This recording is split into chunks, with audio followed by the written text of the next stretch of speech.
Mexico is spending over $10 billion to build their own rival to the Panama Canal. Now, the Panama Canal makes billions of dollars a year, so it makes sense that anybody else would want a piece of that pie. But it goes way deeper than that because the Panama Canal has been in some trouble. And when there's trouble with the Panama Canal, it affects shipping and the cost of goods around the world, one of those foundational pieces of globalization. So what exactly is Mexico's rival? How do they plan to do it? And how impactful would it be to our lives?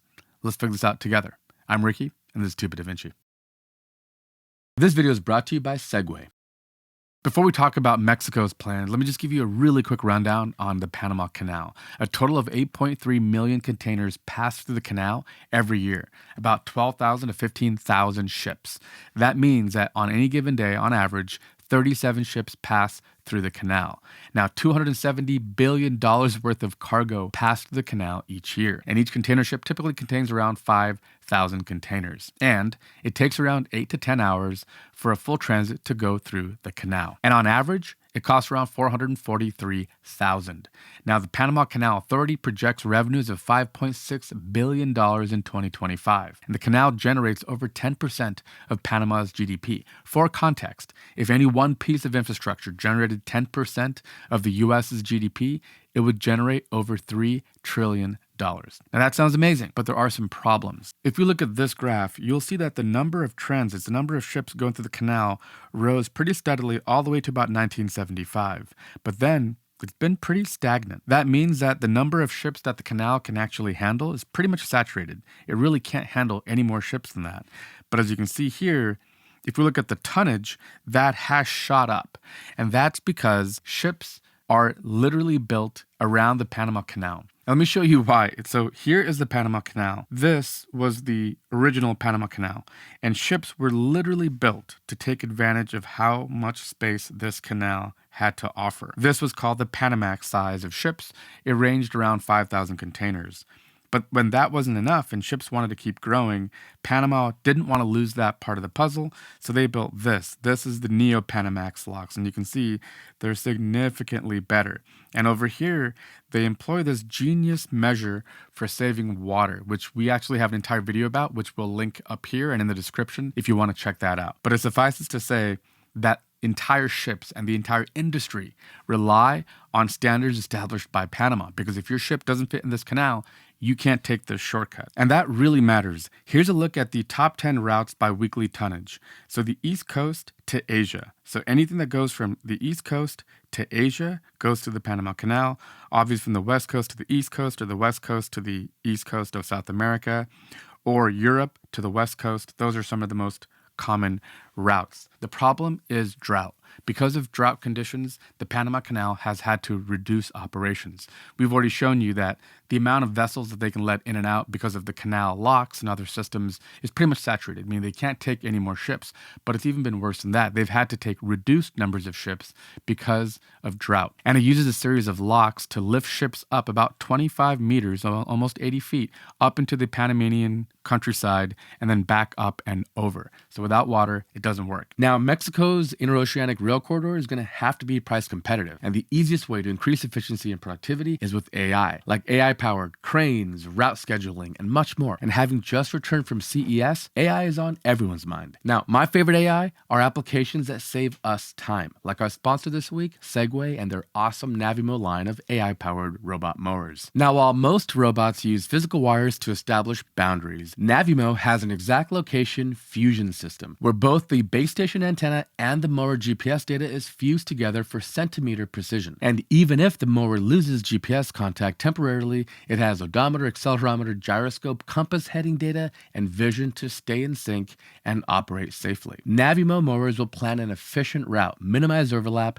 and based on their model, starting from their I series recommended for about 1/8 of an acre to their H series, all the way to their flagship X3, that's good for between 1/2 of an acre to 2.5 acres. There's a Navimo for everyone. At 54 decimals, it's ultra quiet, IP66 water certified, and it comes with incredible safety features like lift sensors, blade stop sensors, vision fence sensors, so you can enjoy your lawn even when the mower is working. And lawn ornaments and obstructions are no problem thanks to its AI-powered enhanced obstacle avoidance. So take back your time, mow more often, make shorter clippings, and more uniform mulch week after week without lifting a finger with Segway's Navimo line of robot mowers. Links in the description. Huge thanks to Segway and you. Now back to the show. So then looking at this, you can see part of the challenge is North America to South America is just one broken landmass with no way to cut through.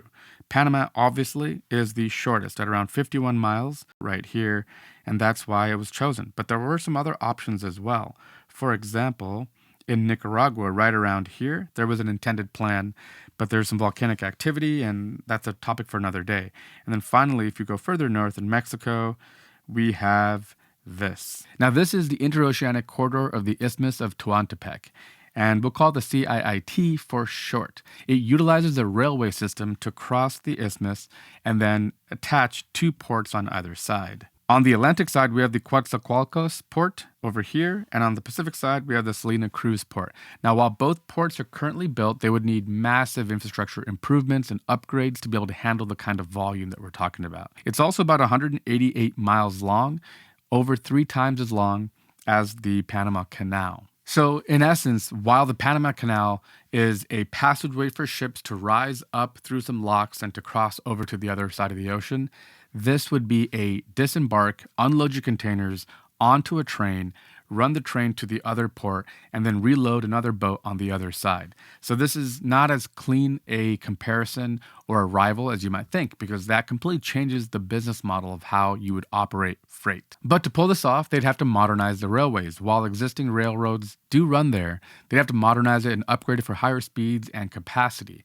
And of course, like I mentioned, you'd have to do massive port development on both sides as well. And there's going to be 10 industrial parks planned along the corridor to attract investment and boost economic activity. Now, the idea for an interoceanic corridor isn't new. It was actually first conceived in 1907 to move Hawaiian sugar, but it was abandoned 7 years later because the Panama Canal opened and the Revolutionary War broke out in Mexico. Shippers actually stopped using it, even though at the time it was the fastest route, especially if you were going from east to west coast and vice versa. But because of the Mexican Civil War, it became too dangerous and the whole project was largely abandoned. So here's a key comparison of the differences, right? Obviously, the CIIT is largely rail-based, whereas the Panama is a maritime canal. The distance is about 188 miles, 303 kilometers for the CIIT, while it's only 51 miles or 82 kilometers for the Panama Canal. Now, the capacity is also projected to be a lot lower. The Panama Canal can move 800 million TEUs annually, while the CIIT is looking at around 1.4 is the projection. And the cost will be pretty comparable at $7.5 billion, but those are early numbers. I wouldn't be surprised if it broke closer to 10 by the time it was done. Finally, there's travel time. The Panama Canal takes 8 to 10 hours to cross, like I mentioned, and the CIT by train only takes 4.3. But that number, it only includes train transit. The biggest issue that will have to be addressed is the fact that unloading these cargo ships and then taking them by train and then reloading them is going to take a long time. How long? So based on the best numbers I can come up with, it takes around 2 to 3 minutes per crane per container to unload. Now, larger container ships can handle up to 12 cranes concurrently. And my prediction is the types of ships that will first use the CIIT will be the massive ones that couldn't go through the canal anyway. So at the best case scenario, with a massive ship, 12 cranes moving around every 2 to 3 minutes, the best case scenario would be 28 hours for 10,000 containers. And the worst case scenario would be 4 cranes and taking closer to 3 minutes per container, which would be about 125 hours or 5.2 days. Now, don't forget, all those numbers have to be multiplied by 2 because you got to reload them again on the other side. What makes it so interesting is I think it's a great idea. I think we should have alternates. In engineering, whenever you have no redundancies, you have a single point of failure, it's bad news. So if the Panama Canal, for example, has drought again, it will disrupt shipping around the world. And you've seen it. You've seen what happens when the cost of goods go up. And while it's easy to blame presidents or other things, shipping is a huge, huge part of it. For this to be feasible, it will require really deep investment. If you open for business, you're going to have interest. And so your ports have to be able to handle it. There's going to be huge amounts of work that have to be done there. Also, what this will require is a change in business model. The current model is largely point to point, meaning if you have a ship going from Europe to the West Coast, that ship makes the entire transit itself. Now, obviously, there might be stops along the way, right? The ship might stop in Newark, for example, and then in Savannah, and then continue on somewhere over here and keep dropping off the containers as they go. but the ship continues on and handles the entire route. What would have to happen now is more of a hub and spoke model, right? So a ship would only be destined to come here and then turn around, reload, and then go back home. On the other side, different ships, maybe smaller ships, one goes that way, one goes this way.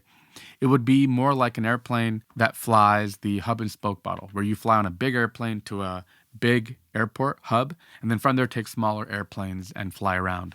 The question ultimately will be how these different trends align. We have ships being built based on numbers in the future, right? So like ships currently are being built for Neo-Panamax locks or for new requirements. And if this gets built, depending on how long it takes, this would potentially disrupt what kind of ships we should be making. Maybe we need more smaller ships again. And instead of big, massive ships that take the entire journey, we have, the hub and spoke model go and finish off the route. The big thing, though, is that this is a gamble because it might prove to be too difficult to pull off. The scale of this is really mind-blowing. And there's going to be controversy whenever you have a big train that's going to cut through a country in half. You're going to have people on the way, land rights issues, and controversies with inhabitants who lived in these places. And think about this. The largest you'll ever see a train stack containers is too tall. That's normally how they do it. So if you had a 10,000 container ship that just freshly unloaded and you loaded them too high, 10,000 divided by 2 is 5,000 containers. Each container is, let's say, 20 feet. That would be a train that would be 19 miles long. Just to give you an idea, which is, a large percent of the entire route that you'd be running. So there's a lot of complications. And when these kinds of stories emerge, for me, the first thought is, how does this bode in the future? Because we now live in an age where the level of disruption and innovation is happening so quickly, you have to really be thinking, how good is this idea in 10 years' time? And honestly, I think it's a good idea. I do think that there's strong value in this. They're never trying to compete with the Panama Canal. The Panama Canal is pretty amazing, right? 8 or 10 hours and you're clear and you're on the other side of the world in essence, and that's not going to go away. And there's things Panama can do as well. Pumps, for example, to not just release all this fresh water into the ocean. That'll be another video as well. But I love this idea. I do think there's a place for it, and we'll see how it all plays out. All right, that is a look at the corridor interoceanic of the Isthmus of Tehuantepec. And it is a really cool mega project. I'm going to try to get out there and see it in person. So stay tuned, subscribe, and we will see you guys next week.